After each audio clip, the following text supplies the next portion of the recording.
Ayan, malaki na ang pechay ko. Malapit na akong pwede na ko nang igisa. Ayan o.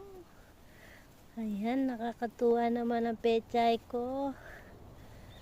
Malapit na siya. Ay, may kinakain ng uod. Ayan. Ayan o. Nakita niyo yan? Yan. Hoy, huwag mo kainin ang aking dahon ng aking pechay. Ayan o, ginakain nila. Ayan. Ano bang pwede kong ilagay? Sabot.